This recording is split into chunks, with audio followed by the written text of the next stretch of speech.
この番組はご覧のスポンサーの提供でお送りします。Alrighty, welcome everyone. I'm Teeaboo and I am here this Wednesday morning for Kizumonogatari Movie 3 Reiketsu-hen, which I believe is the cold-blooded arc. So, we've got an hour and 22 minutes worth of Monogatari goodness to get through.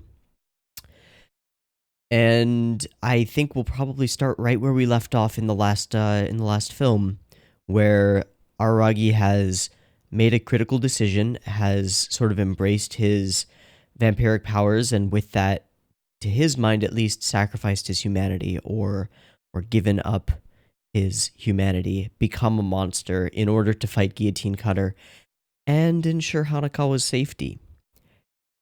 Interesting stuff. This is the last of the three big demon hunters to fight and defeat and get body parts back from. In this case, it's both arms of Kishot. And prediction-wise, I'm thinking he's going to do that, and then Kishot is not going to be very happy about something, and there's going to be some conflict directly between them. Just based on what I saw in the preview from the last movie and some other stuff that seems to be building up, I think that Kishot ends up being the final boss, but there's a twist, and I don't know what that would be. And maybe all of this is totally wrong. So, we've focused a lot in the last film on this idea of humanity, on Araragi finally choosing to reach out and be willing to express his desire to not be alone, to have friends. And I think Hanakawa kind of embodies that, and that makes her the perfect character to steal and whisk away and turn into a hostage. Which then leads Araragi to, well, extreme measures. And we'll see what the consequences of those extreme measures are. So far, his arms are like goopy, black, ropey vine stuff, and he's created a gigantic tree and kind of crucified Guillotine Cutter in a very potent scene. But I don't know where we go from there. I just don't know. He seems to have saved the girl, but I guess it's one of those, he saved the girl, but can he save himself type of things? And I guess we'll have to find out. Let's just jump into it. Let's do that. So I've got the film up and ready to go. It's 0 seconds. There will, as usual, be multiple versions of this reaction video. You can find the picture-in-picture versions with the video up there in the description down there. Timer-based version on YouTube. We'll have discussion all the way at the end, and a beep-beep timer at the beginning to sync up with your own media if that's the way you want to watch it. Whatever works for you. And that beep-beep timer will go right here. Let's watch some Kizu.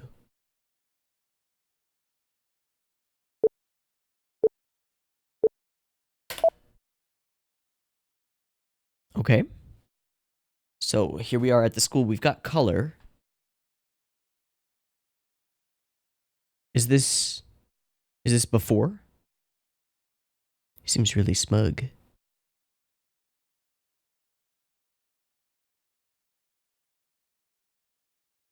Oh, this is after.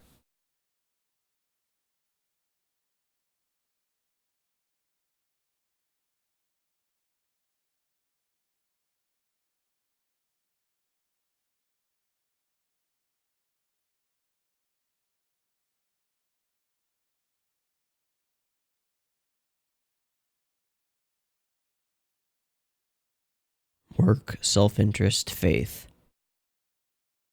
Right.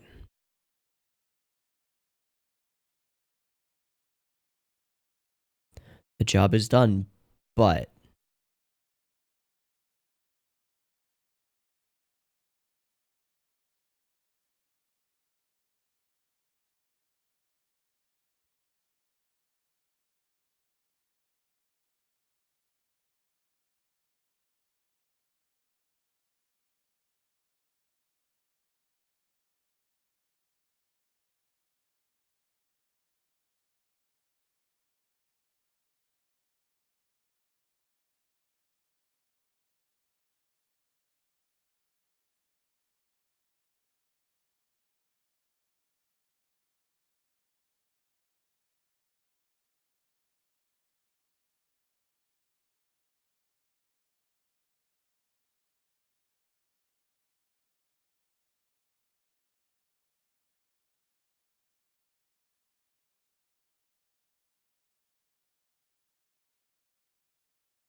So it's nothing internal. Yeah, it's pretty strange.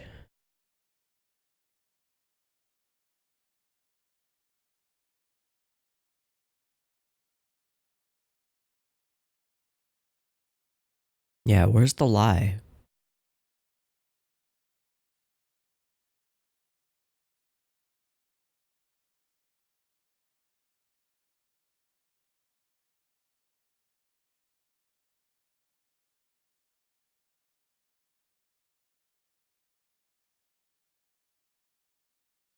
What is that?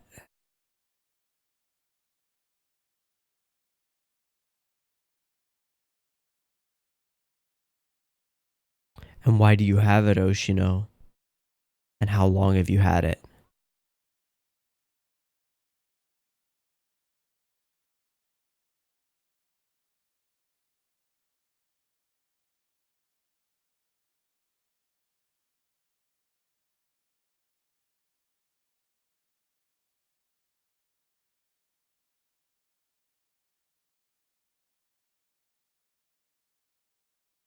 I don't quite see, when was the heart taken from her? And by whom?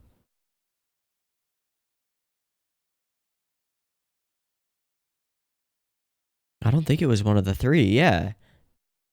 The only person who I think could have done it would be Oshino. Yup.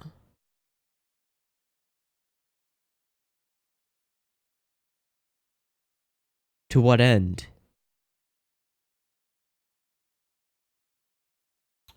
That's slight.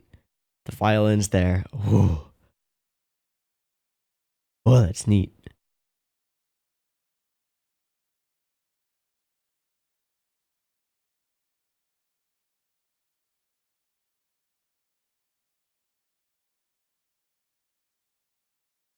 But why did you take the heart in the first place, Oshino? And now you've just given it over. Okay, so this all plays into Oshino's need to maintain balance. Wow.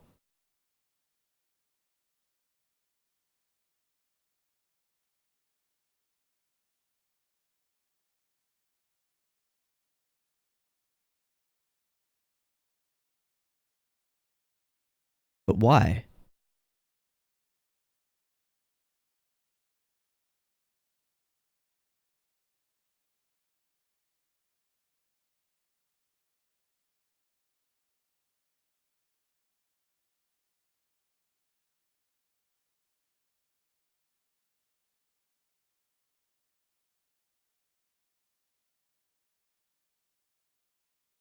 Yo, explain! If that's true.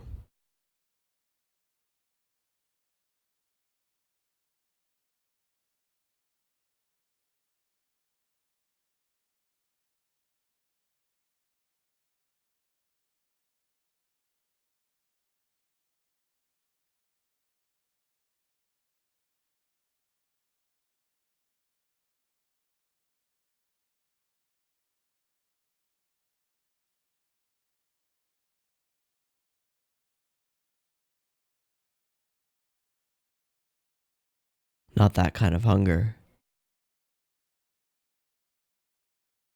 Okay.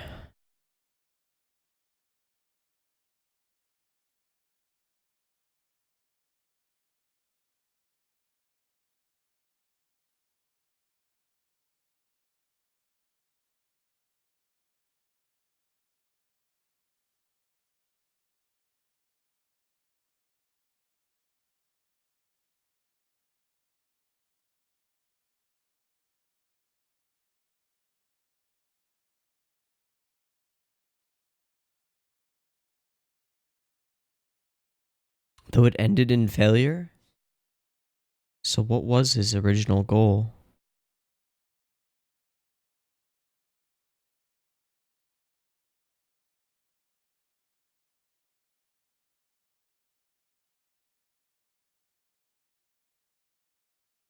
Ah.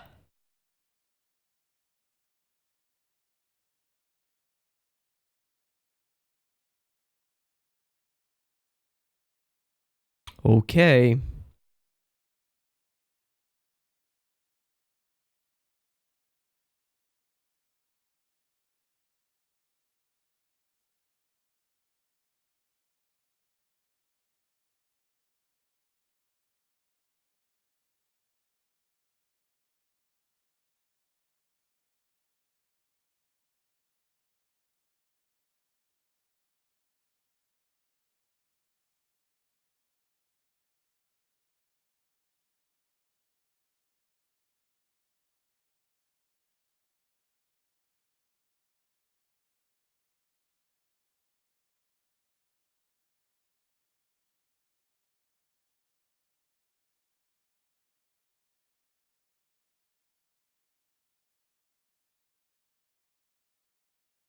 You don't want to know why he did that?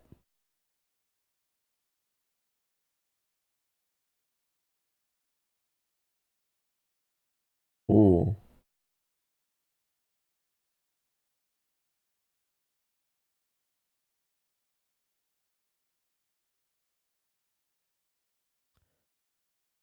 Okay, what you want to talk about?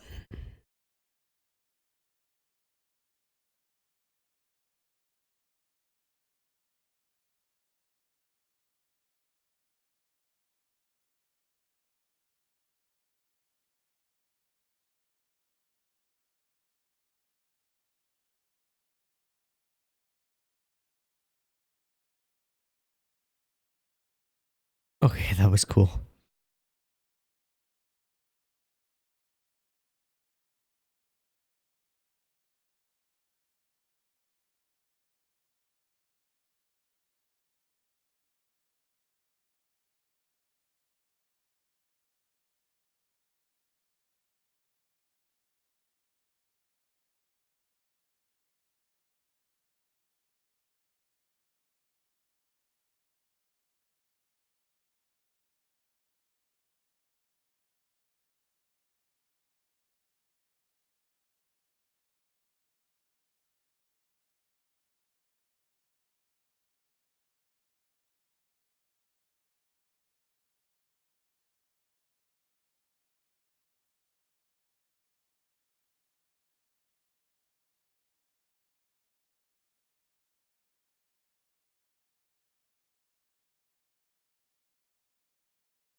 Okay.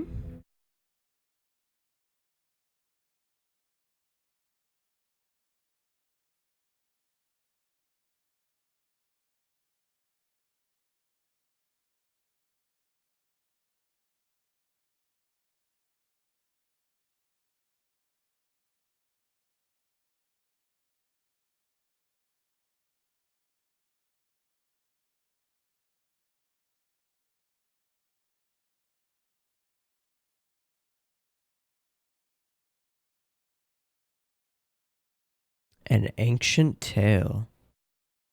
Ooh.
Did he actually feel that?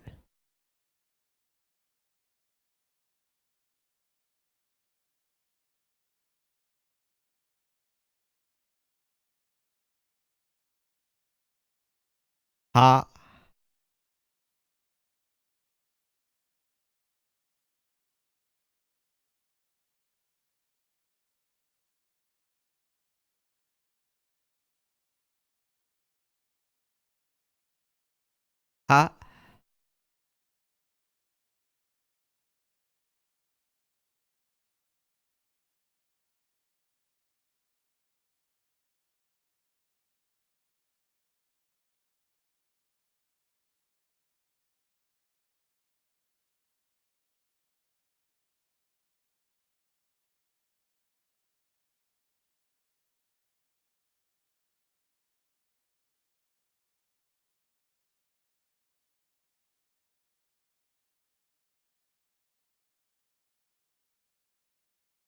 Ha.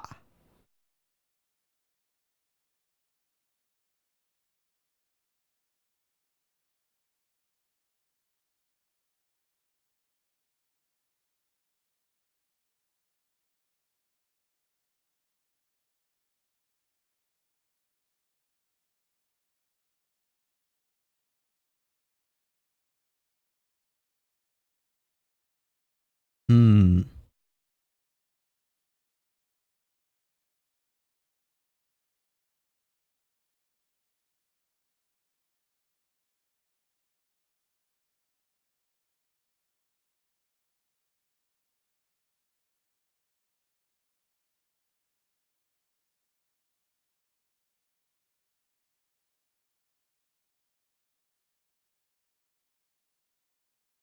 Wow.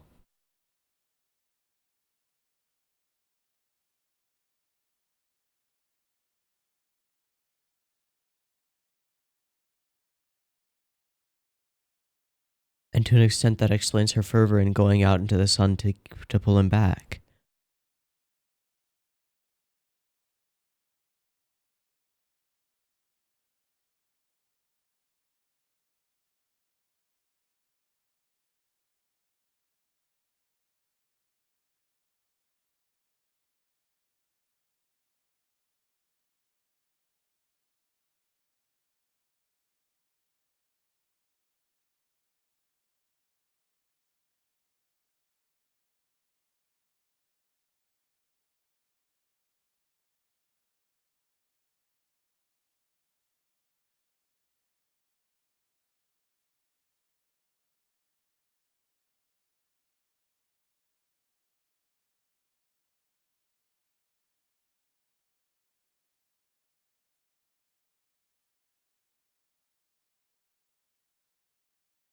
Hmm.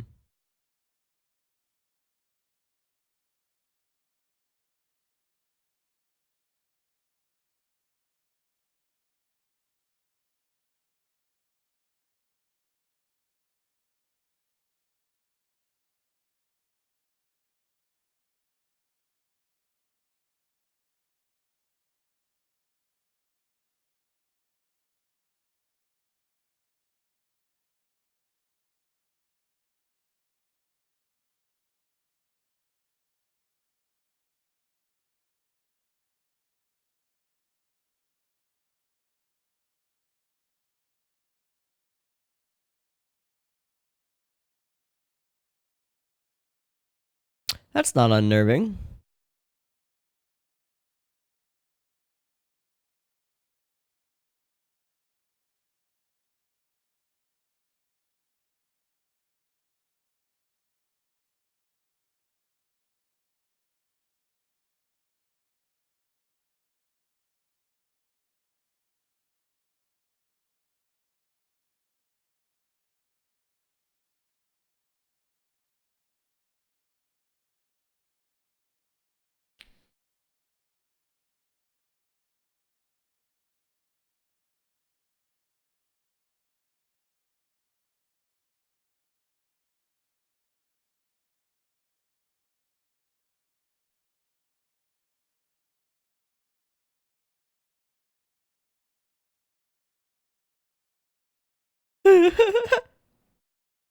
Get some bentos.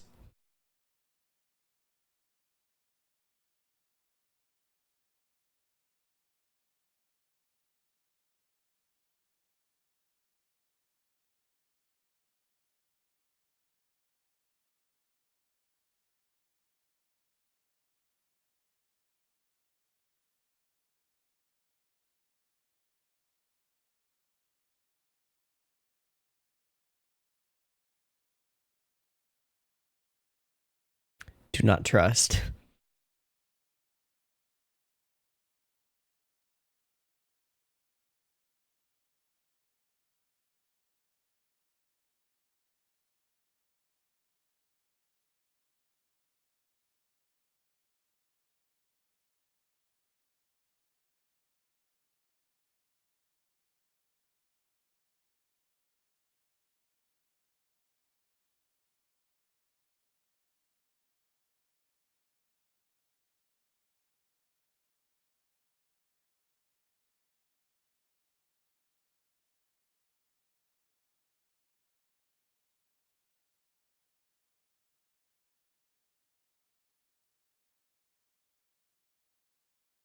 It isn't over yet, buddy.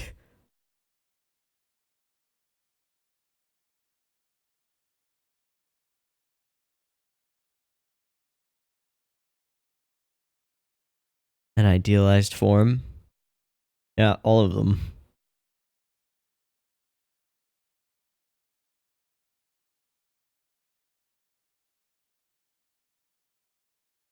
Back up the spiral.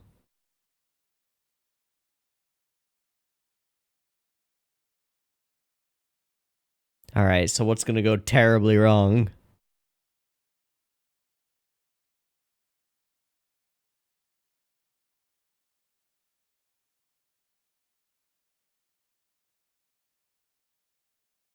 Oh, that's a start.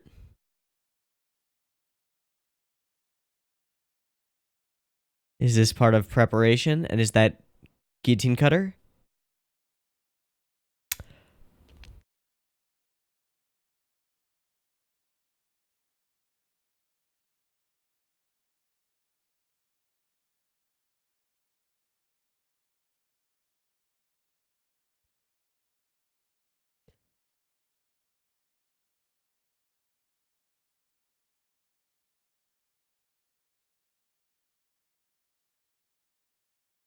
Oh.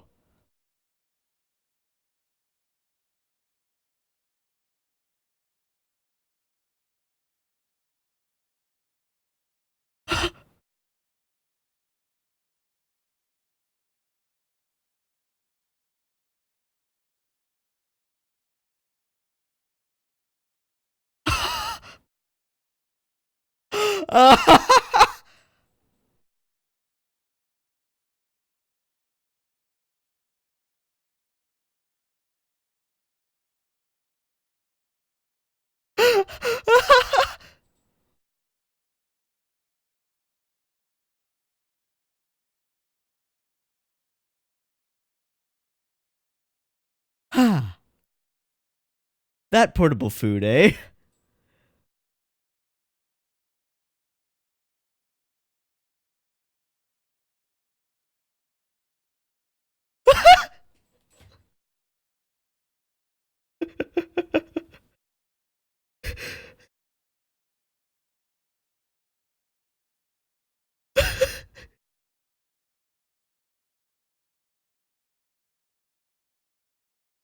Why?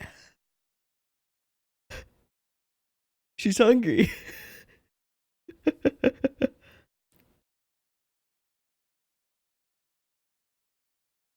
Yeah.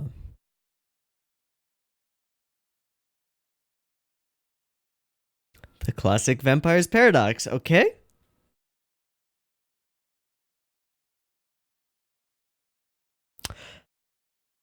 So, okay.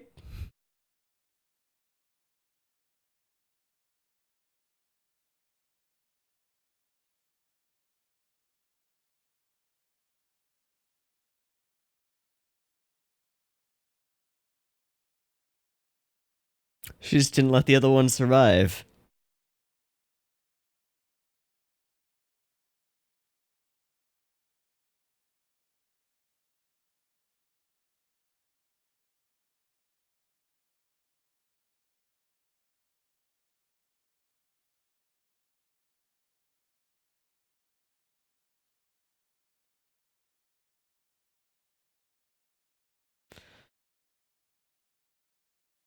Well, that was a big question that I had, and now it's been answered.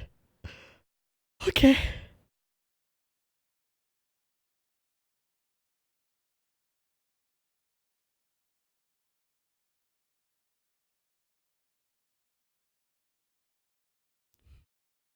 Okay.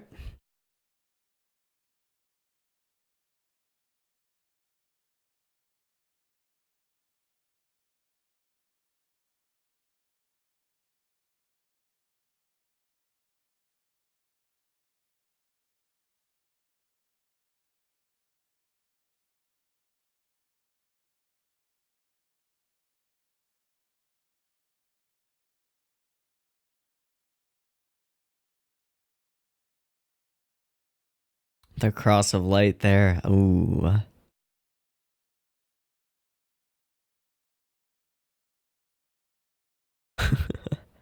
So what are you gonna do about it? Uh-huh.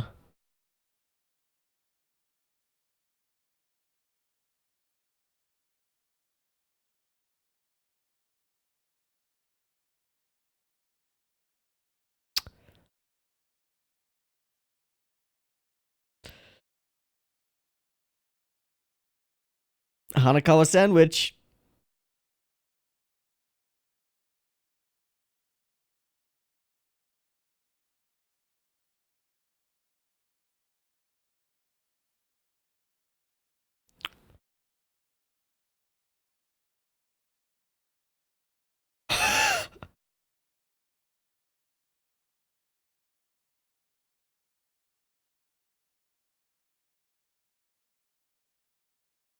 But that won't stop Kiss Shot.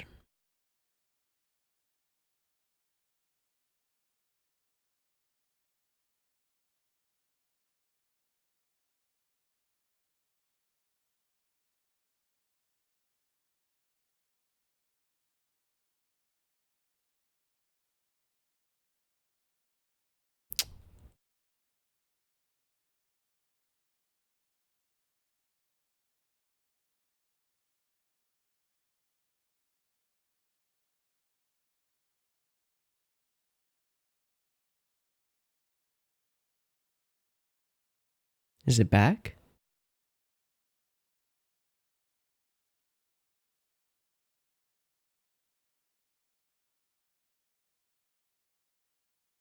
Nice, Hanakawa. Still able to reach out. Okay. Huh?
I think she does. I think she got you.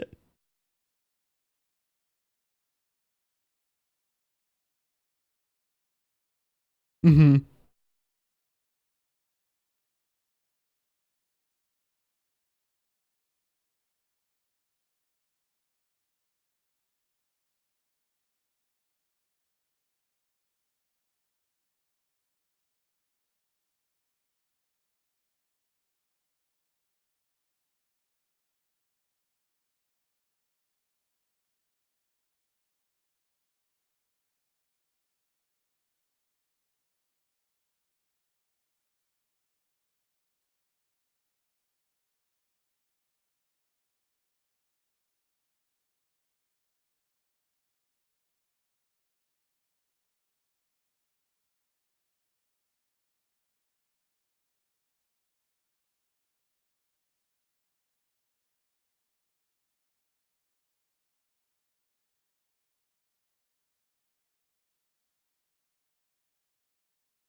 Hmm.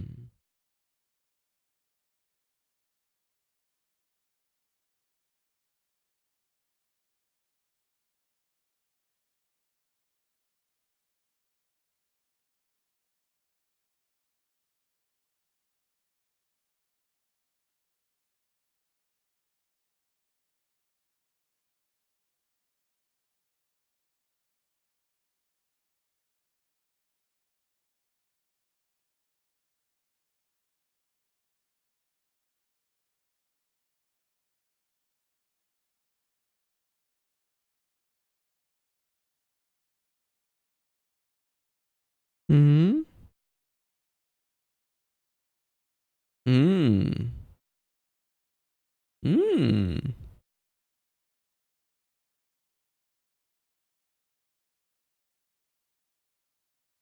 Did she just grow a bunch of arms?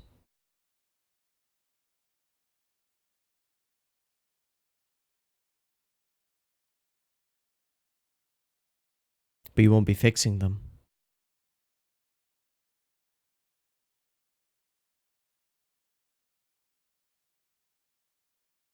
A lot of extra arms.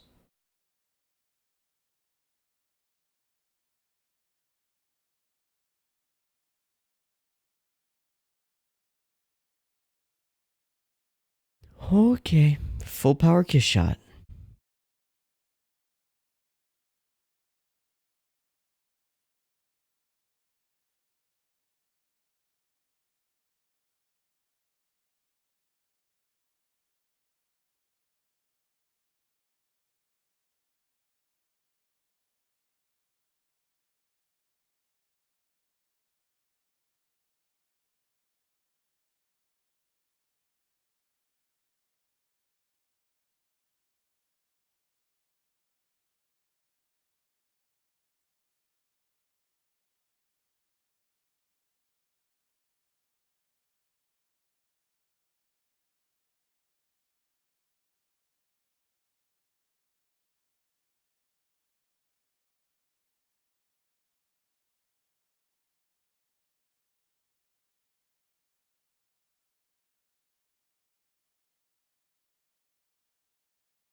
You called her a saint before.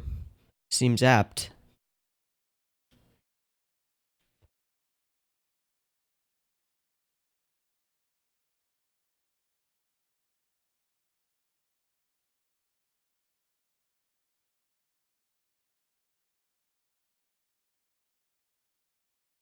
Oshino.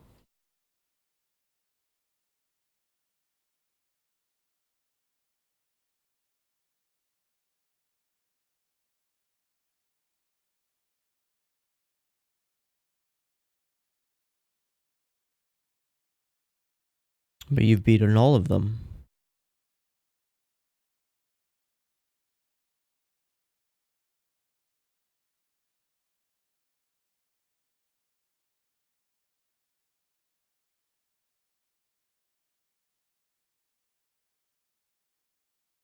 But you're going to try anyway, aren't you?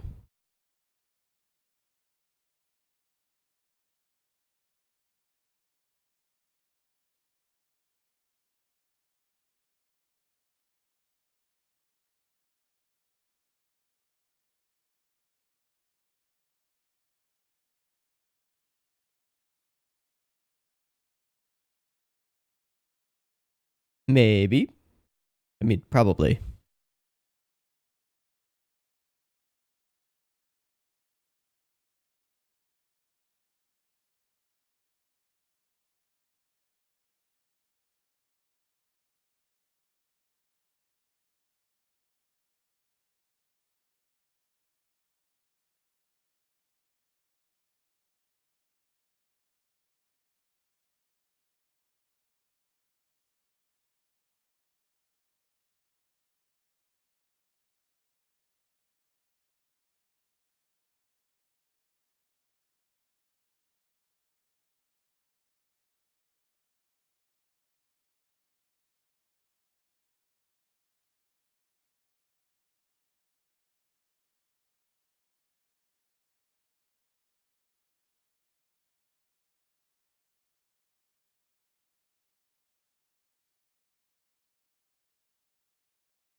Is this Seigon no Quasar now?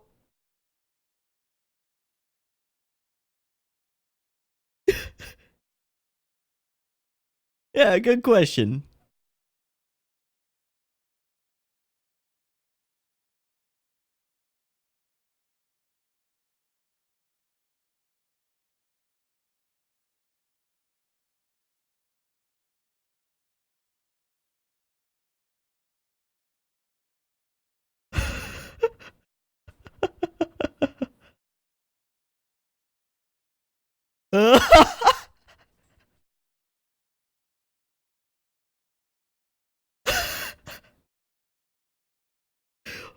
this theme's amazing.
This is ridiculous.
Yes, ma'am.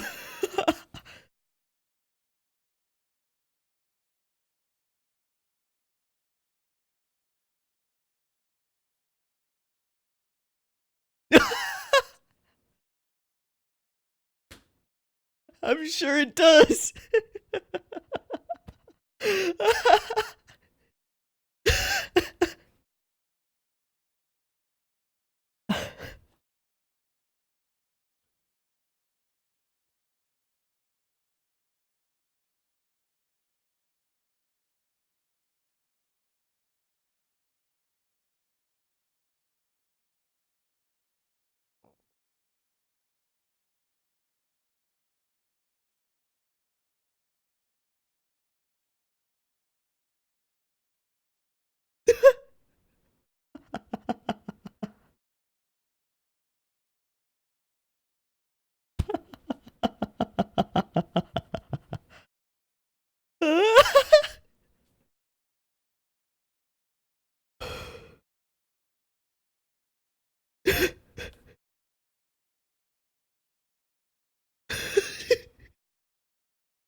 This is so over the top. I love it. Oh, call back to the dramaturgy fight. And it's kinky now.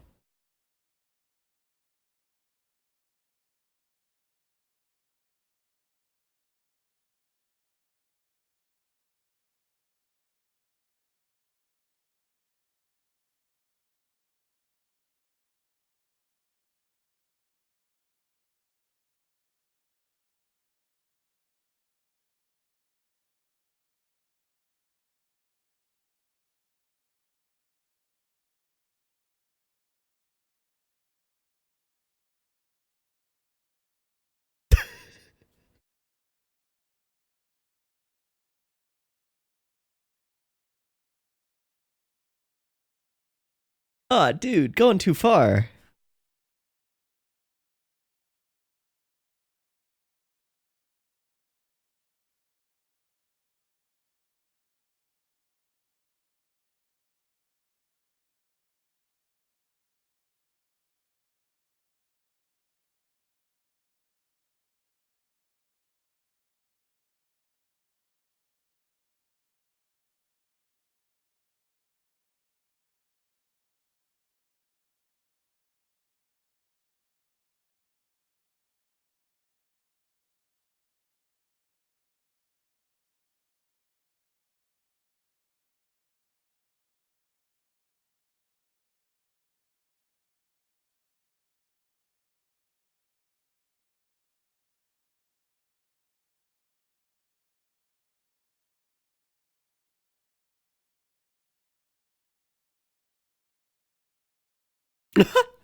Ooh.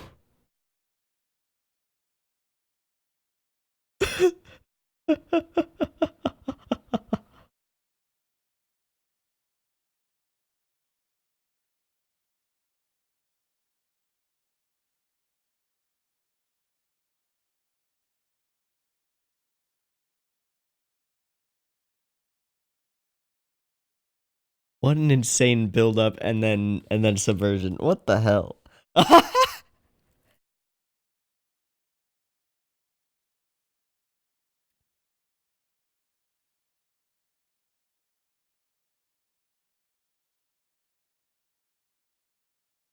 Okay.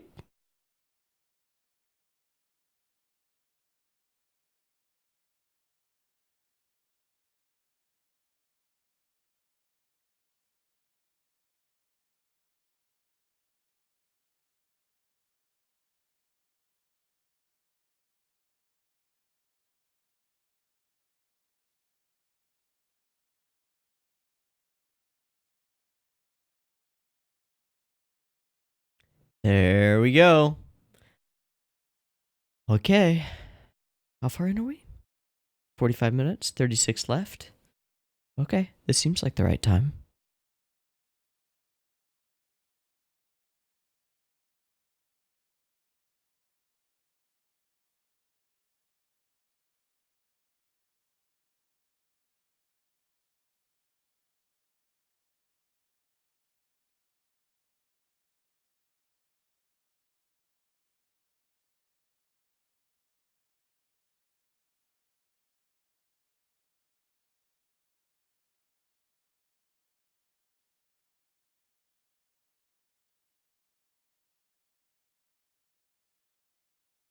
Did you?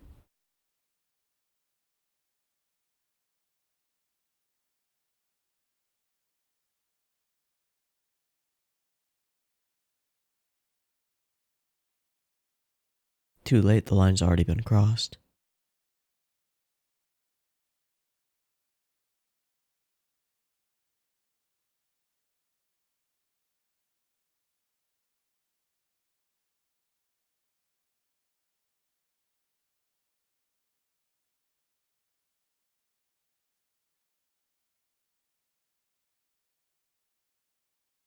Very much join me and we can rule the universe together as father and son.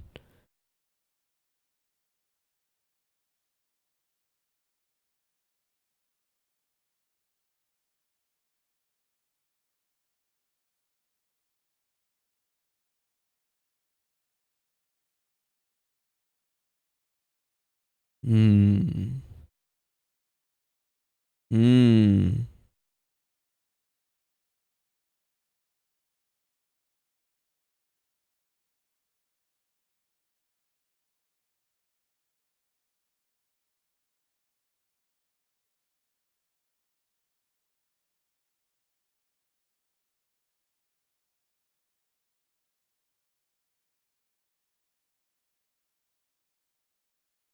And thus the blame.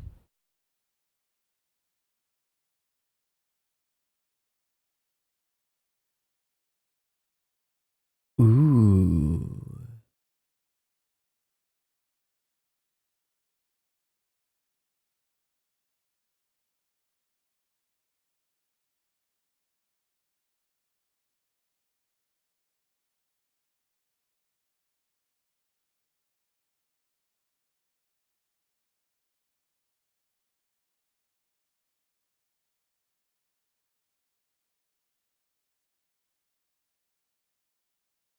Huh? Huh?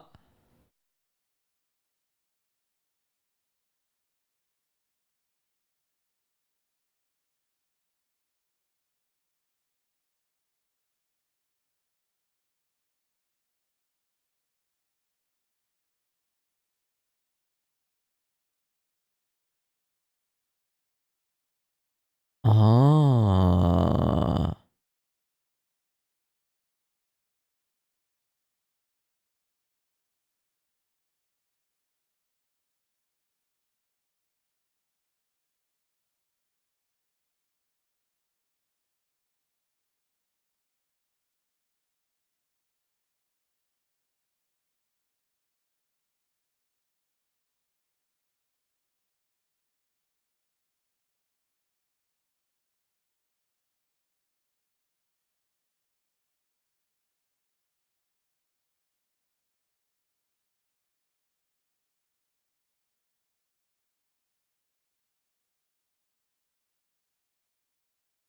About to pull the blade.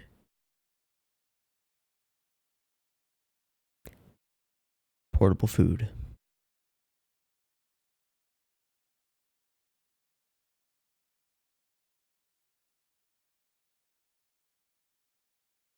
All right.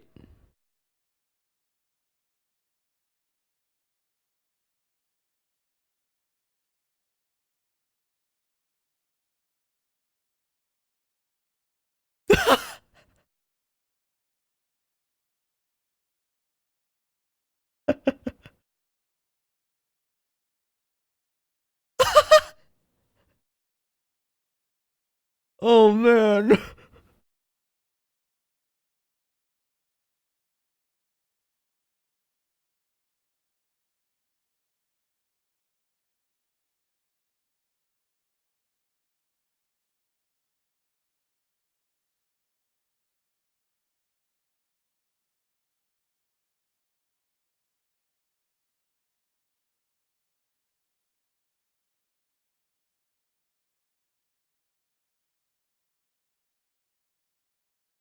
Eye for an eye, a tooth for a tooth, and a vampire for a vampire.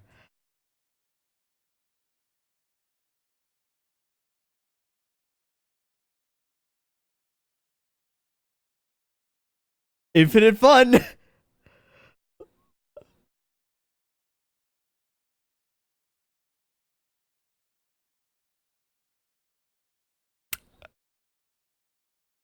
I suppose.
Going full electro.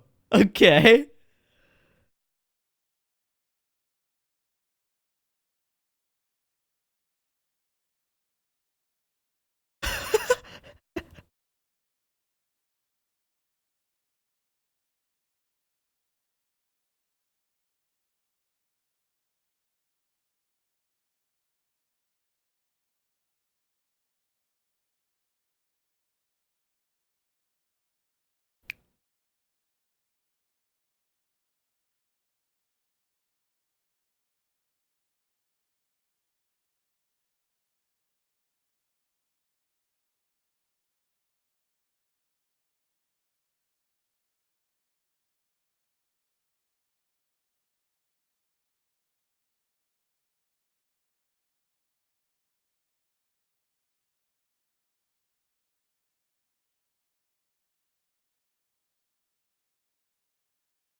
A white frame?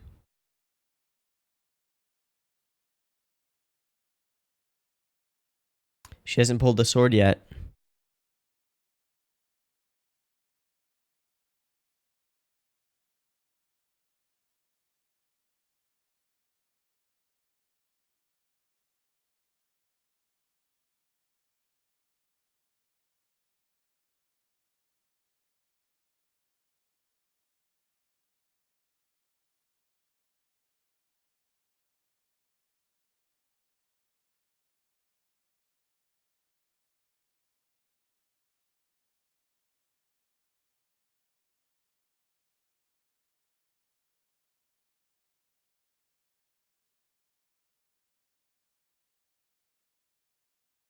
He just exploded.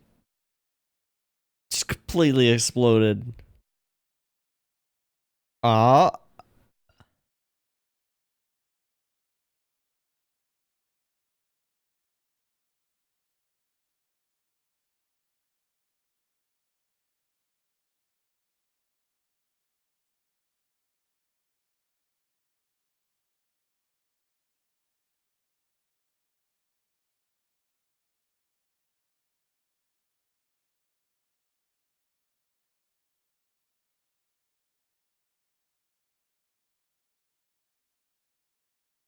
Becoming the shinobu that we met in Bake? He's draining her of her vampiric ability.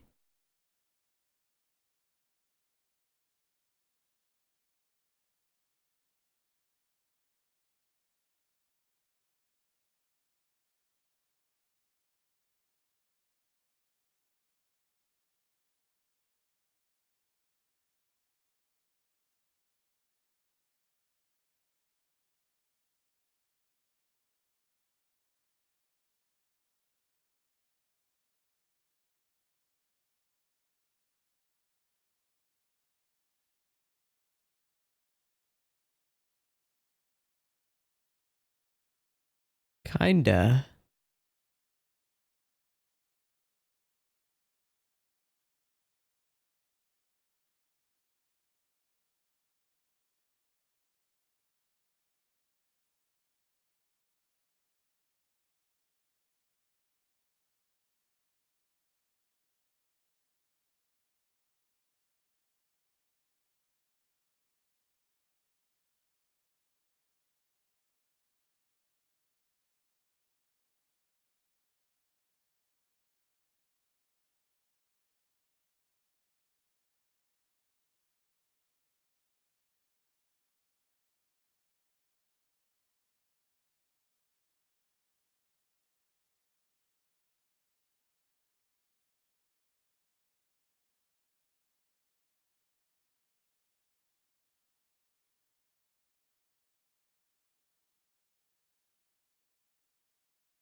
Burn of immortality.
Want to bet?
Huh, I wonder.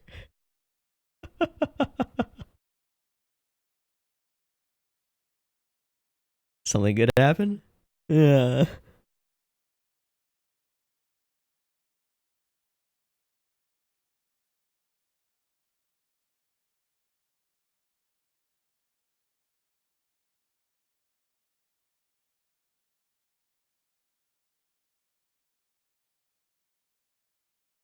Hmm.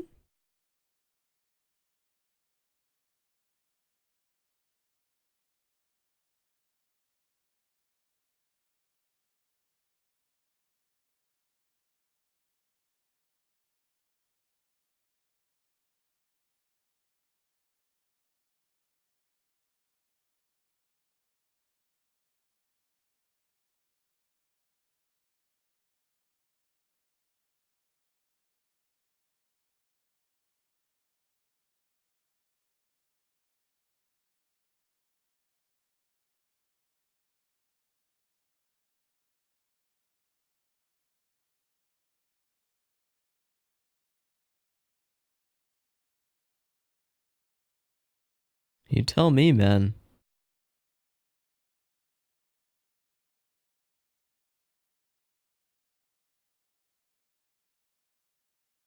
Okay.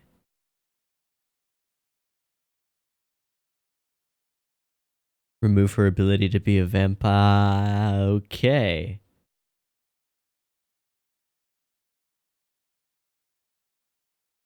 That's real broad, dude. Yeah.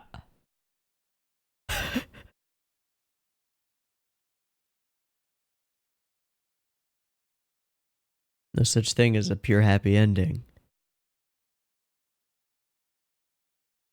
But we can come to some kind of compromise.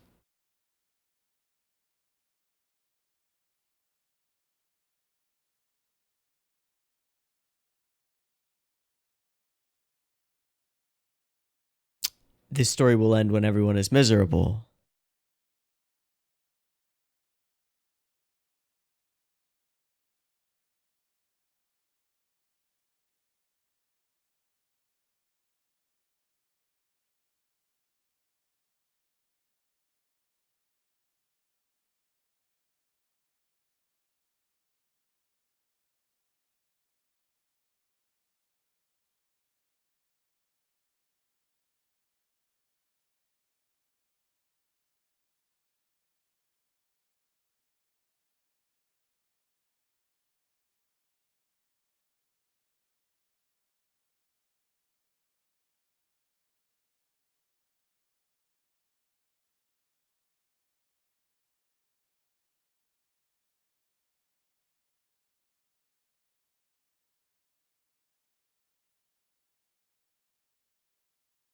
Hmm.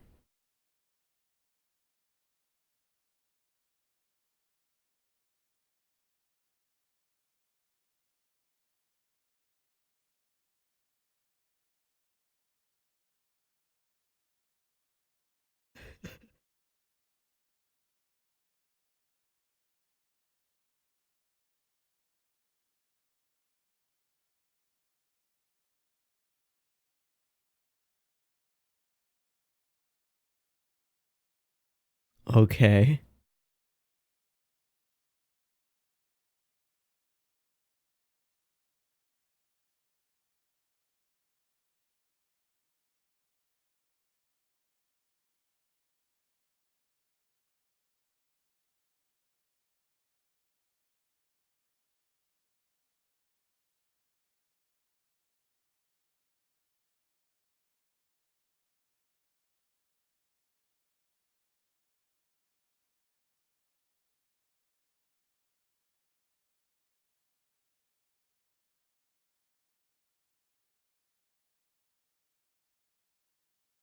I don't think you're gonna get the choice.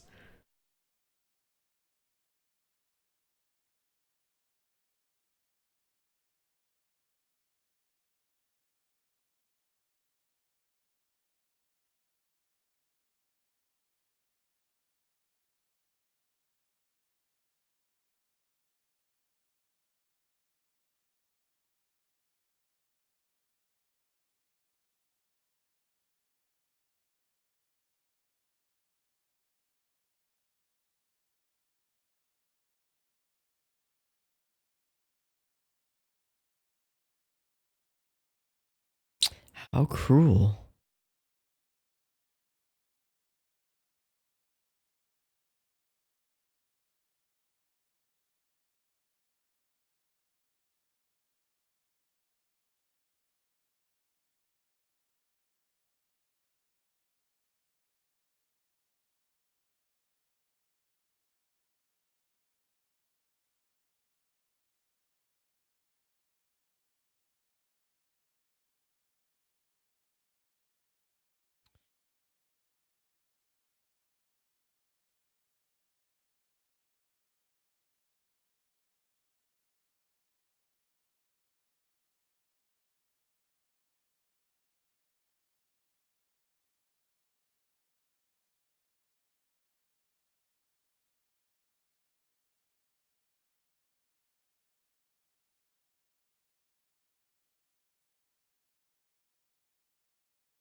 Hmm.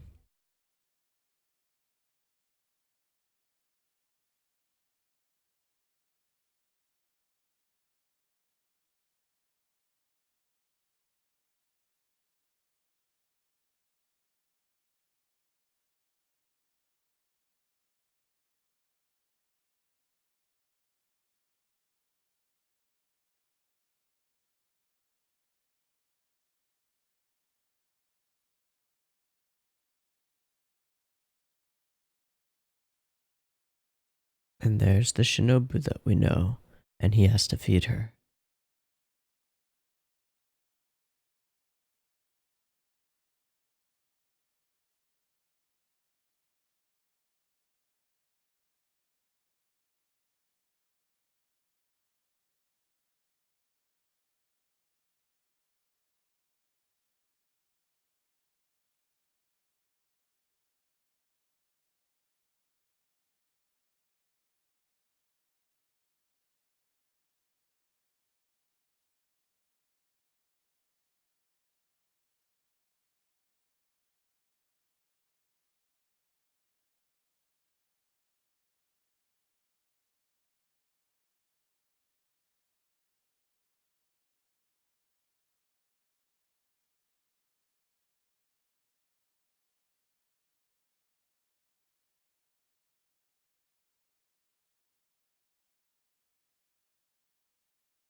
Oh, that harmony.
Nothing at the end.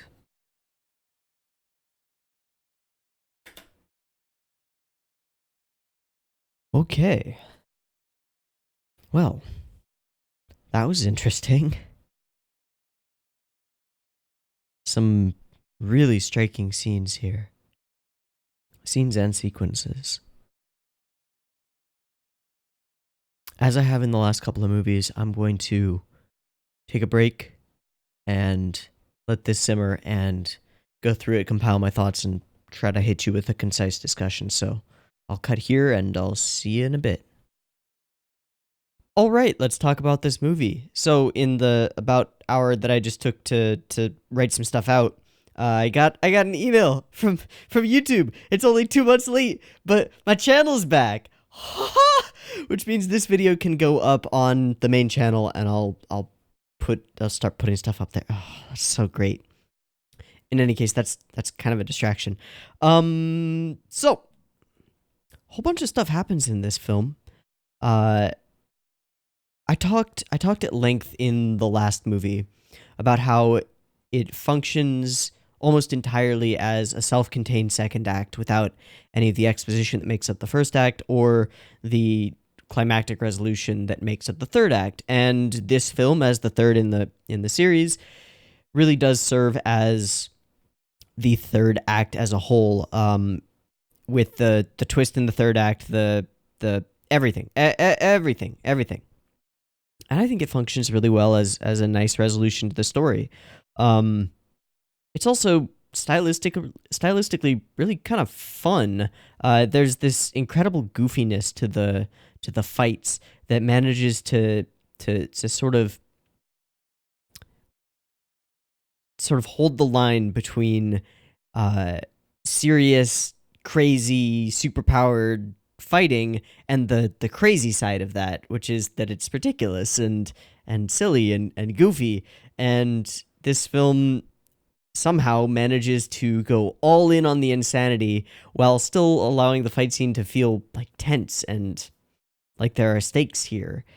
Um, there's a lot of individual stuff going on in this film, and because it is centered on the resolution, centered on the outcome, I think that's where I want to start and where I want to start looking at this film.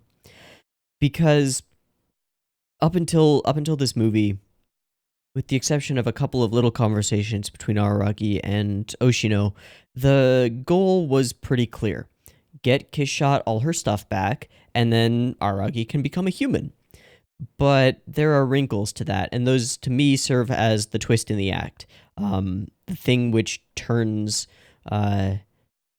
Kishot into the big bad of the film, and which leads Araragi to making a decision to almost refuse to resolve it. Not to say that the film is without a climax or a resolution, or that the series is, but the choice that he makes, the choice to make a compromise where there is no clear winner, where everything remains in a shade of gray, I think is really interesting and sort of the point. And looking back, it makes sense. We can sort of trace how we got here, and why it is this way. And I think it all comes down to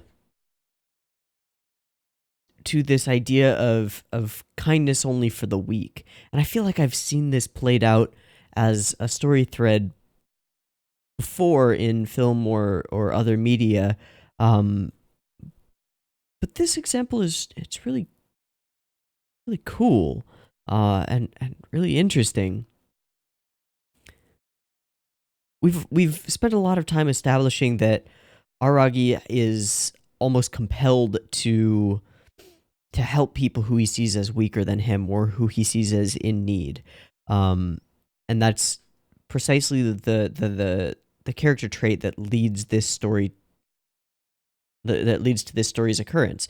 If he had been able to turn and run from Kishot as she was dying, this story wouldn't have happened. If he had been able to turn away from the blood trail leading down into the subway, this wouldn't have happened. If he was just a little bit less of, I hate to say it, but a little bit less of a white knight, then this wouldn't have happened. But he is all of those things, and so the story has occurred. And as such a character, what kind of conclusion what kind of conclusion can he accept? And I think that Araragi is a character of half measures, at least at this point. He's a character who would rather leave things unfinished and sort of wavering than take a really strong stand on anything and potentially create like real enemies. Because by the end, that's exactly what he does, and he does it again and again. He does it with the relationship with Hanakawa, and I it's almost like a failure to commit or a reluctance to commit to an individual person or to a worldview or anything. But at the same time, it's hypocritical because there is a clear worldview that Araragi embodies, one of helping the weak. But that falls apart when it's revealed that the weak character who he was helping is now strong and threatens him. It's okay. I need more time. I thought I had this, but I don't. Fuck. All right, I'm gonna cut again. Okay, here's a question for you. Why does Araragi back down from Hanakawa's willingness. This is a big scene that a lot of screen time, a lot of boob jiggle animation, a lot of emphasis is put onto. This sort of take on the TV Tropes calls it the pre-climax climax scene, where before the final battle, the hero and the love interest bang. And it happens all the time in heroic films and stuff like that. And it's not always explicit or anything like that. But here we have all of the setup for it. But then our main character, with this beautiful and willing girl, they are both interested in each other sexually and more, as far as I can tell. At least that's how I read it. She essentially offers herself to him and even says, like, I was prepared to go all the way here on a freaking mat in a sports shed. And he wants to, but then he doesn't. Why not? I think one reading that I tentatively agree with is that Araragi sees Hanakawa as too perfect, too much of a saint, and that perhaps by being with her, he would spoil her in some way, make a mark upon her purity. Because she is that. She is sort of symbolically super pure. There's the way that she's shot throughout that scene is almost angelic. And this idea of her as nearly an angel, as a perfect partner, is, I think, pretty thoroughly established, at least. So then why? Well, as I said, that's maybe one reading, that he doesn't see himself as worthy. And I think that's a fair reading, but I also think it's something else too. There's something else here, and I'm not sure I can put my finger on it, but I'm damn well gonna try. I don't think Araragi is capable or mature enough to commit to something that he wants. I think that makes him very human. But it's a flaw. Absolutely.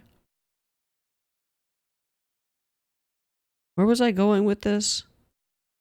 I was going to tie that into how at the end he chooses a resolution where nothing is resolved and everything is left hanging, where he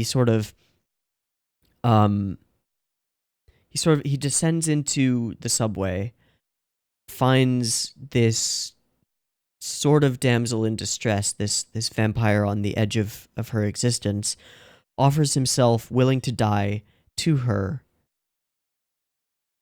He's entirely willing to sacrifice himself to make a stand and save her, not knowing what the consequences or anything like that would be.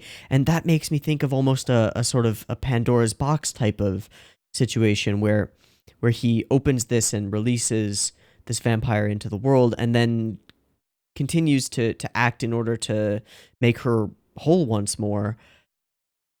But then the consequences of that, everything floats out of the box, and the world is in chaos now. There's now a vampire, something that he can't stomach, a vampire who eats people, who goes further than he expected, something that he should have foreseen, but because he didn't, he took the actions that he did. But she questions that at the end. She questions, if you had known, would you really have let me die?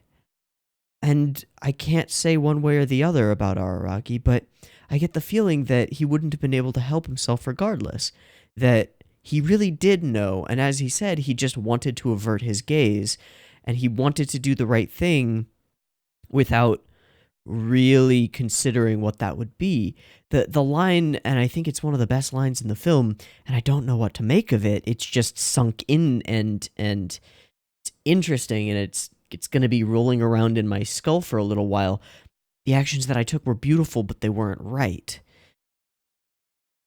Like, it's almost meta. It's almost fourth wall breaking, as though Nishio Isin is saying, the actions that Araragi takes here set up this beautiful story, but they aren't the right actions for him as a character, so he has to deal with that consequence moving forward.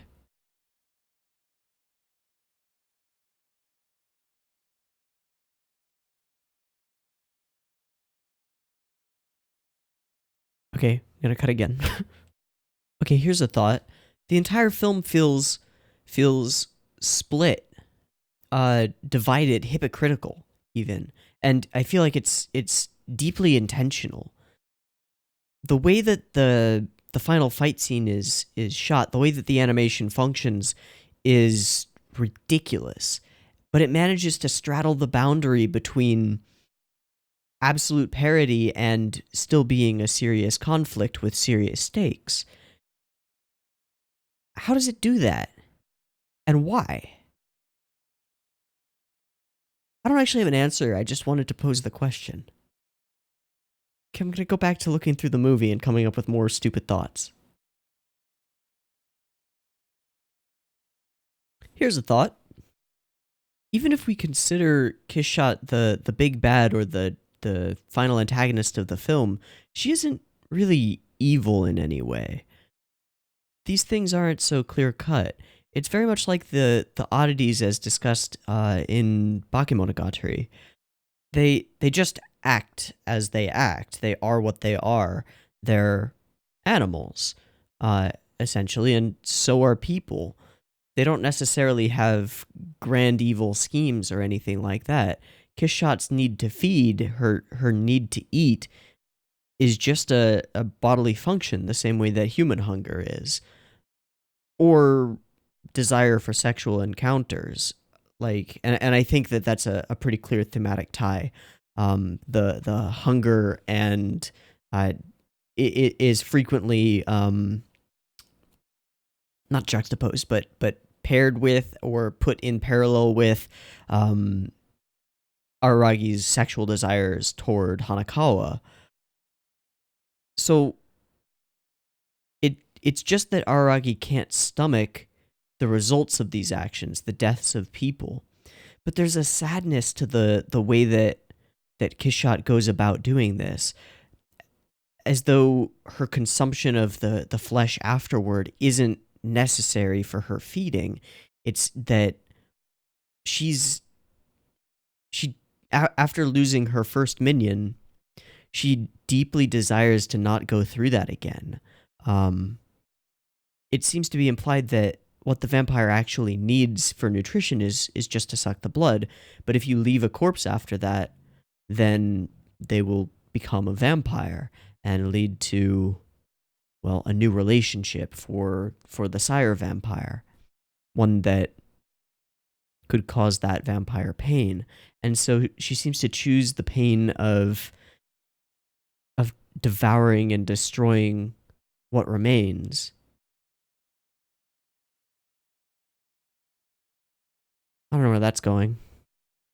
I think my favorite section of this film is between 45 minutes and 50 minutes, which in the ordered chapter version that I'm watching is titled Hypocrisy. And it's a really rather short section, all things considered. I mean, the section before it, Breasts, is about twice the length. And, well, we've already talked about that scene a little bit. But this sequence, Hypocrisy, where Araragi and Kishot stand across from each other in the middle of this Olympic stadium. I'm not sure where this is in reality, but the imagery of the Olympics and the ever burning torch, I think is interesting. At least I don't know exactly what to read into it, but what happens in this scene is really the conversation of the entire fight.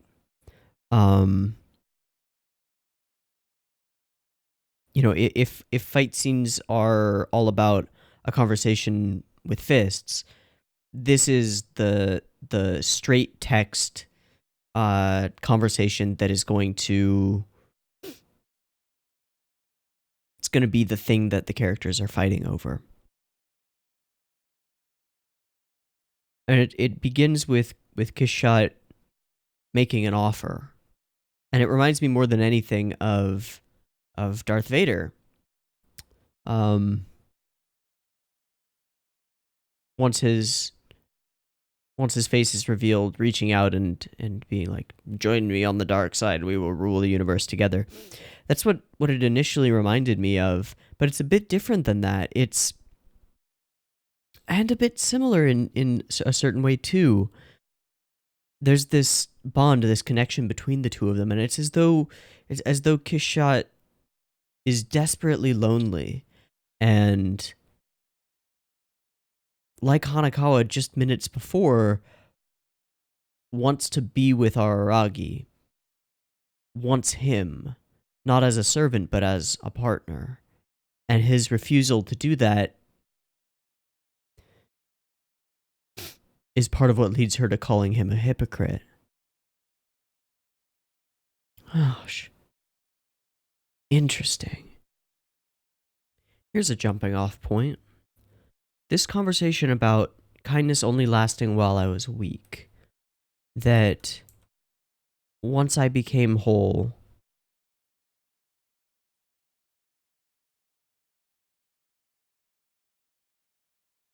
you would care for me no longer. Creates a bit of a paradox. If he helps the people who are weak and makes them whole again, well, then he creates his own enemies. He creates something he has to turn against. I think what's interesting here is the picture it portrays of Aragi's version of kindness, or the things that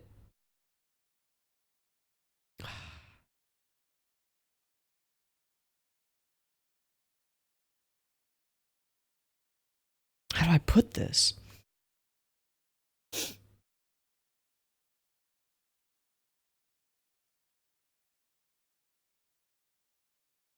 Araragi needs to be needed. And his sort of... Okay, well, let's start here. I think that everyone sees themselves as, to some extent, the hero of their own story. I think that we as humans kind of have to do that so that we can justify our own actions.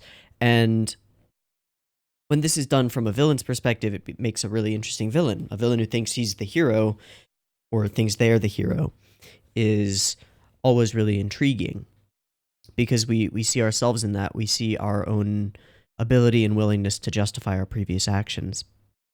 But Araragi needs to be begged. He loves seeing himself in, or maybe he doesn't love, it's just the way that it's portrayed, as though he is the somewhat misogynistic, like, old prince in a fairy tale, where he needs a damsel. He needs to be saving someone who is weak, and that makes him feel strong. This is the sort of thing that you'll see more progressive film critics and people who talk about stories talking about, how it pictures the masculine as that which saves the feminine, and the feminine as that which is always weaker or in need of a prince to fulfill. It's as though Aragi sees himself this way and wants that for himself. Kind of the way that those stories, if you buy into this idea, train the viewer to see themselves and to see the world. And I think that might be an interesting lens through which to look at the scene that comes closest to being directly sexual, the breast scene. Because that scene doesn't... It's not just Araragi says, I want to touch your boobies, and Hanakawa's like, okay, and then he's like, I can't do it. Before he can't do it, he orders her to beg, like, to supplicate, to lower herself, and to demean herself through language, like, my slutty boobs, touch them. I need you to beg and plead. I need you to touch my slutty boobs. Over and over and over. Why does he do that? Why does he need that? Well, it's as though to step forward and grasp something that he wants, quite literally. He needs somebody else to be asking him for it, to be begging. Same way that Kishot was when he first found her. And at first I sort of dismissed that as just being kind of fetishistic and almost like making Hanakawa act like the women in a dojin or in a porn would. But I think it's more than that, and I think it reflects on Araragi's character and the way he sees righteousness. I don't know. Here's something interesting. There's this big setup for this gigantic katana that Kishot keeps in her chest. First off, name-wise, this could be interesting. The whole idea of heart under blade. She literally has a blade in her chest, so I don't know. Maybe there's something there. And maybe this sword gets paid off further down the line in later seasons. But when I saw her pull this gigantic demon sword, use it to cut Araragi and then allow him to heal himself, and then put it back into her chest, I was like, oh, here's a clear Chekhov's gun. Set up for a weapon, wait for the payoff. It never appears again. Huh? This isn't really criticism, it's just something interesting. It never pays off again. That's weird.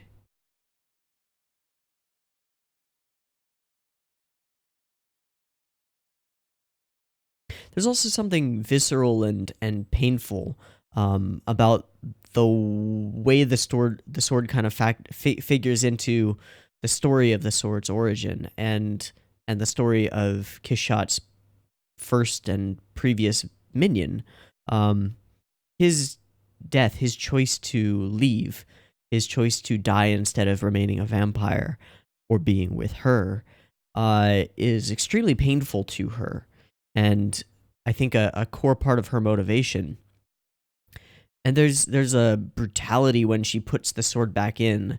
And there's this scene when she's envisioned in these sort of crazy flashbacky things, which sort of harken back to the first ED of Bakemonogatari. She's pierced through the chest with this blade.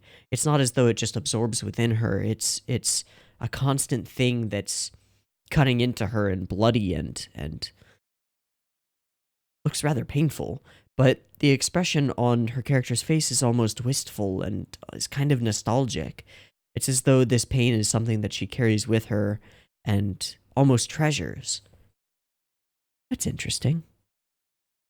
I love the execution of this scene where the wool is sort of pulled from Araragi's eyes, where the veil is lifted and he realizes that Kishot isn't just this gorgeous lady, but is a vampire and has no compunctions about killing and eating people. I think it was pretty telegraphed, and you could see that it was coming, but that doesn't make the payoff any less awesome. This is coming right after they've had this awesome conversation on the roof where they end up sort of laughing together and having a great time, and it's almost unnerving how much fun they're having. And he walks away, and Kishot is glowing, angelic, and beautiful. And then he gets some like convenience store bentos, and as he's running back, he's seeing all of these childish forms of Kishot, these idealized views of her, in a field of flowers and bright light and being all happy and cute, and sweet and cute, and he's once again walking up this spiral staircase again, but this time instead of being driven away from something, he's driven towards something, and so happy, and he's waiting to reach this idealized version, and it's gonna be so great. And then he steps into the room, and oh my god, it is horrifying and awesome. It reminds me more than anything of the scene where the Ava goes mad and just starts like chomping down on an angel. Like, that's actually it might be a direct reference, like in terms of shot composition, to that, but I don't think so. Either way, it's super effective. And she comes up, and she's still beautiful, and she walks forward into the light and smears blood across her face, and he just shatters. He just shatters. And the first depiction of this is this ridiculous CG head, which is like, it's so goofy, and it so doesn't fit with the aesthetic of the rest of the scene, that I think some people were probably like, that's so dumb. But that's the point. That's the point. It doesn't fit because there's now a contradiction that Araki was not prepared to handle at all, between this beautiful image of Kiss Shot and the gorgeous scenery, and this horrible brutality that's almost unreal. And so it's depicted that way, and I think this is brilliant imagery. and just the way that it sort of swings around goofily, and he just shatters. And then she takes it a step further. Did you not bring that bespectacled, braided, portable food? And he's like, oh shit, she wasn't talking about convenience store bentos. She meant Hanakawa, this person who I've been trying to protect this whole time, who I've grown to care about. Oh, oops. And then...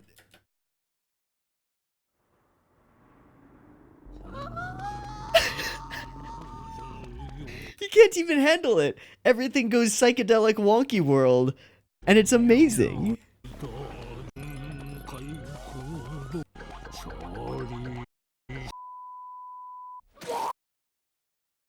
And it eventually leads to so bad it just becomes a censorship bleep, and him puking his guts out.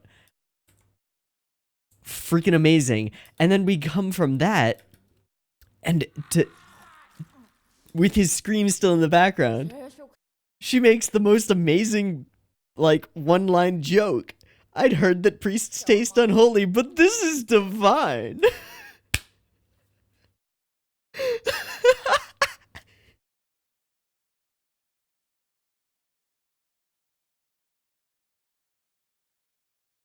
This might be one of my favorite scenes and pieces of dialogue, just period.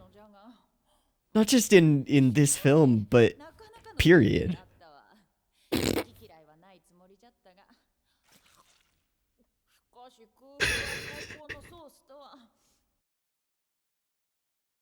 It's ridiculous.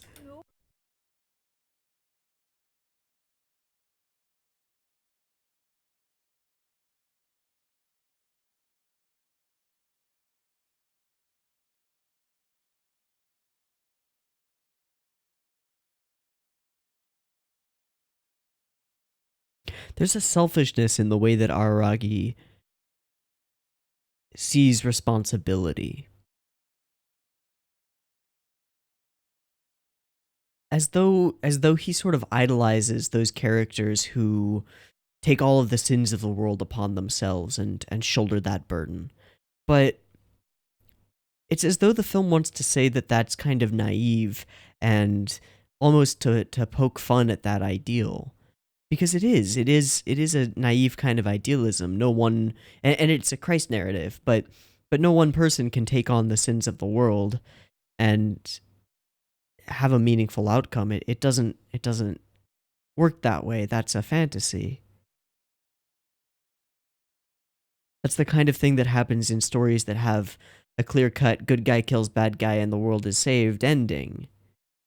Here, nothing is so clear or black and white. Araragi doesn't kill the villain. he doesn't take the sins of the world upon himself. He doesn't reattain his entire humanity. He doesn't fulfill Kishot's wish and allow her to die. He doesn't get the girl.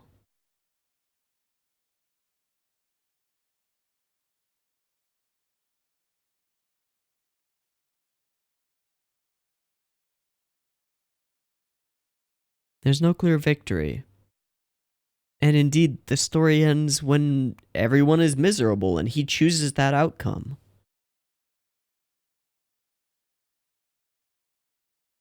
And it's not as though the film seems to be trying to say, like, he chooses that outcome and this is the message and that's the way that we should live. It's as though it shirks the very idea of having a clear-cut message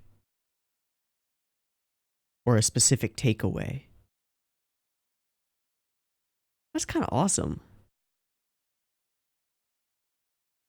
This shot really stood out to me. It's when Hanakawa and Araragi are talking in the shed, and it's like a really quick thing, but we show this is the point where he realizes and then says those three were on the side of humanity, the righteous side of humanity. Oh shit, I fucked up. So we see all of them standing straight up, and Araragi has been pictured standing straight up, right side up, throughout. And then we show Kishot hanging with bat wings, like hanging upside down. And then when he says this line, we cut to him and he's upside down as well. And then she's right side up, also glowing. She's glowing throughout this scene. Very angelic. I think that's kind of cool. Doing a sort of a match cut. It's not really, but matching the orientation of the frame between Kishot and Araragi. It's just cool visual storytelling. Another really cool little visual thing, as they converse and as Hanakawa tries to change his mind, each time she makes a really strong point, we cut back to this shot of her hands grasping at him as though holding him down, and there are more hands each time, as though each argument that she makes piles on and grips him tighter. It's kind of cool. Okay, I want to talk about two things in the fight itself. One is the incredible slapstick and really kind of awesome visual comedy of these two ridiculously over superpowered entities just like slapping body parts off of each other, literally slapping his face off and turning him into a skull. Heads will roll, very literally, all over the place. Just like insane quantities of heads rolling. It's hilarious and goofy. And then Hanakawa enters and the art style changes as though, well, okay, first we gotta mention the split Araragi scene, because the two halves of Araragi running around independently is kind of amazing. Where is it?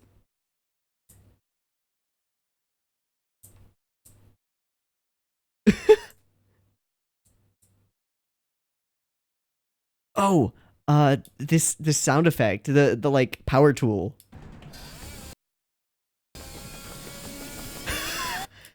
Freaking incredible. Okay, where does the split half Araragi come in? Oh, okay. It's sort of the timeline isn't quite what I thought it was. So she throws him and the two halves of his body just sort of part. And then the top half goes and fights her. And the bottom half is just sort of running around. Like, we have this amazingly executed, really dope, impactful fight. Sort of the it's like a play on old kung fu movies, old martial arts movies. And we're kept in this state of is this serious or is this humor as the disembodied legs just sort of run past. So awesome. And I completely buy the physics of him running around on his hands. I mean, this is ridiculous. But it's also a really effective sight gag, and I love it.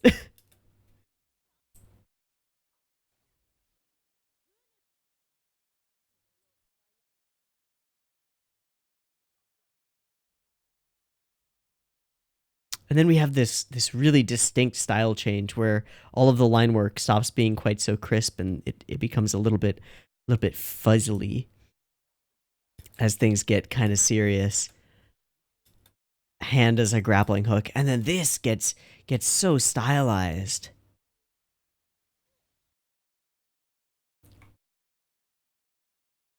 And color just sort of blends into itself. Makes this climactic part of the fight just super unique.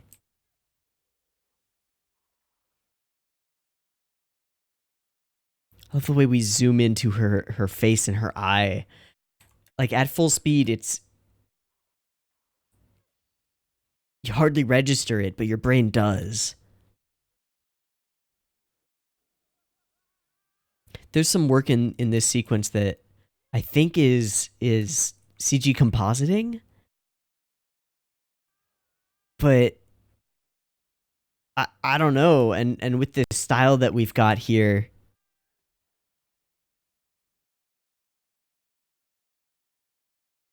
I feel like this has to be an animator switch.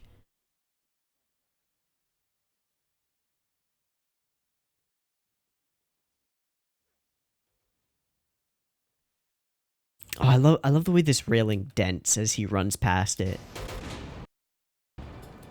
With the sound effect to fit too. Look at that. Oh my god. This movie is so gorgeous. She turns and then we see the inferno in her eye and we pull into it and then out from it, almost Matrix-y.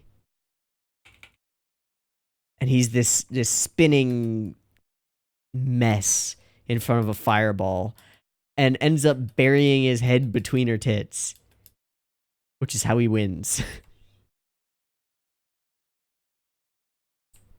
Wins.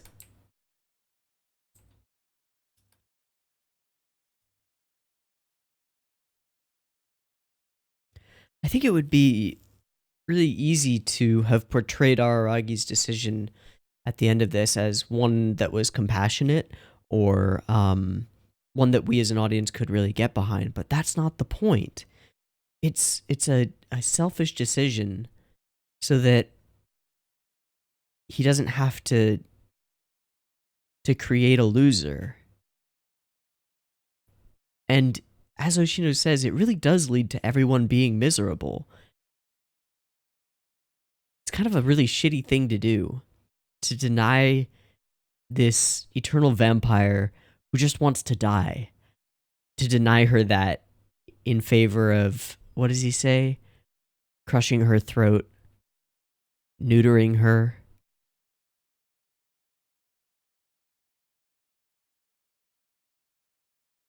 Dulling her teeth and cutting off her claws. This sort of majestic creature in Heart Under Blade, who he's come to respect, he wants to hold on to that. But in doing so, he has to compromise it. Actually, that's interesting. There's maybe a parallel there between that idea of compromising something and his reason for not wanting to go through with groping Hanakawa.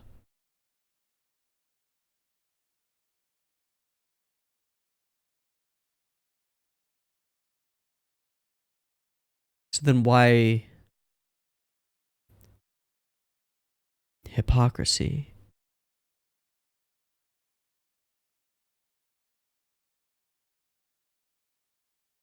I was going to say, why is he willing to do that to Kiss Shot and not to Hanakawa?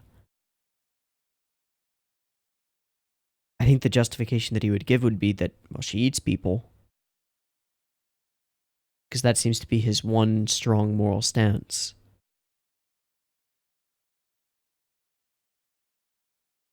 But it's already been established that that's just nature, right? That's just her natural being, her state. It's not as though I can think of a better answer or a solution where everyone does end up happy, or that I would prefer it to be any other way. I think it's interesting how intentionally bad the final decision ends up being for everyone.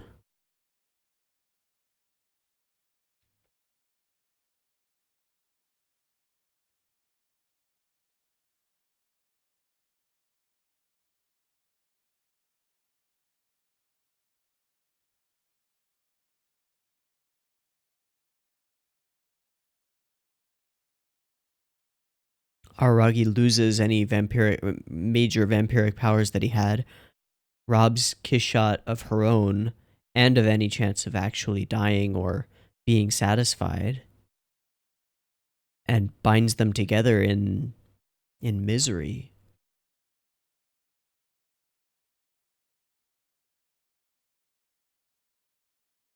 That's really unique, if nothing else. I think it is something else. It's really awesome. But it's a really unique way to choose to end this piece of the story.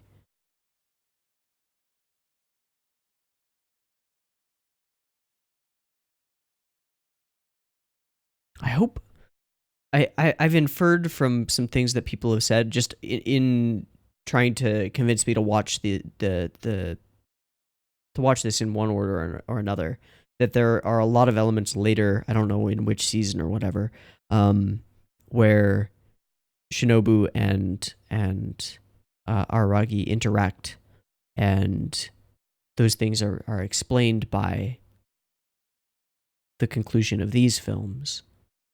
Like, why do they see each other in the way that they do? And I don't know how they will interact. So I just wanted to mention that because I know that it'll happen, but I'm really curious to see in what form and what she, in her Shinobu state, thinks of him, how she sees him. It's really interesting. There's this idea in the final conversation between Oshino and Araragi, where he says that what you felt at seeing a vampire killing humans was the disillusionment of seeing a cute little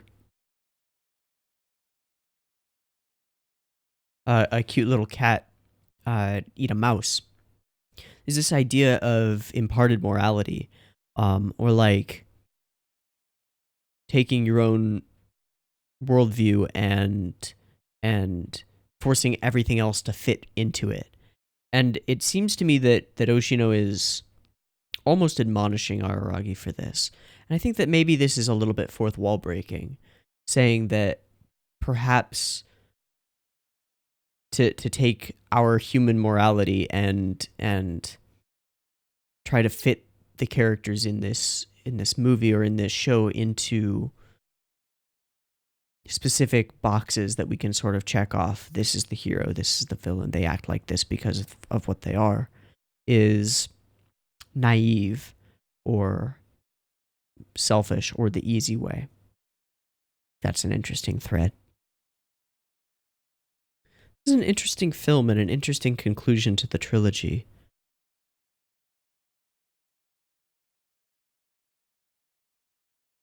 To say a few words about the whole experience of Kizu, the style shift from Bake was interesting. The sheer quality that oozes out of these films and the sheer style that sort of pours from every pore and every frame is really fantastic. And I think that these are really rewatchable. There's a lot of value here.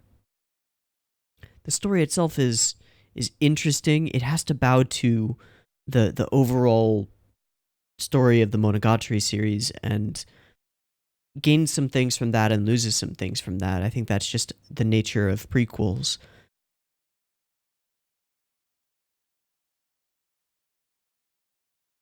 But it tells a really interesting story and makes me even more intrigued than I already was by the character of Araragi Koyomi and the way he relates with the world, the way he sees good and evil, the way he sees morality, and the decisions that he chooses to make, the way he deals with problems in his life. It's kind of got a piece of everything. I don't think it's a film for everyone. I certainly wouldn't have wanted to see this with my parents. um, I think that the breast scene would have been real awkward. Sorry to anybody who did see this with their parents. If you could tell the story of that in the comments, that would be great. I'd love to laugh at your suffering. Sorry. But overall, this is just kind of an amazing piece of work, a piece of artistry. It pushes the boundaries in terms of animation technology in unique and interesting ways, and not just for the sake of doing it, like more photorealistic backgrounds. It does it with purpose, and uses its technology and its the staff's grasp of the visual medium to really execute amazingly well on what it's trying to get across. I think at some point when I have time, what's that? I might want to go back and just rewatch all three films in one sitting. Just like power through them as though they're one giant thing. I mean, it would only be like 3.5 hours. That's not so bad. Because I think that I might have lost something by waiting a week in between them. Just given the way that a structure like this sort of flows from one part into the other. I think that would be a good exercise to just watch the whole thing and pretend that there are no credits at the end, pretend it's all one film. Sort of like the novel.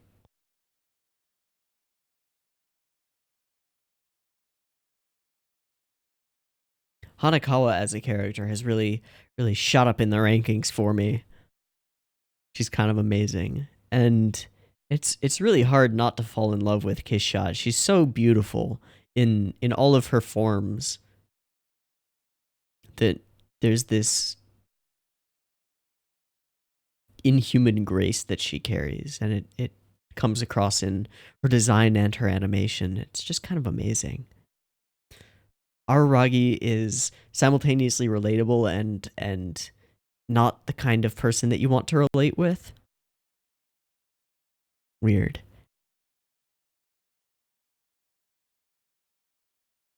Oshino continues to be mysterious and extremely powerful and super awesome. I still don't really understand why he stole her heart at the beginning, but he did.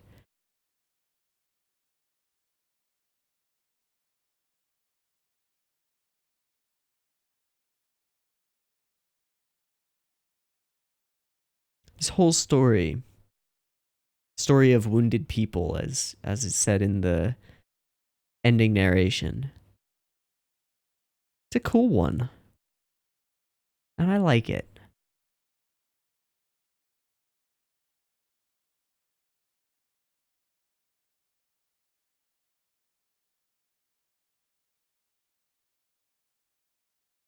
That seems like a good place to end.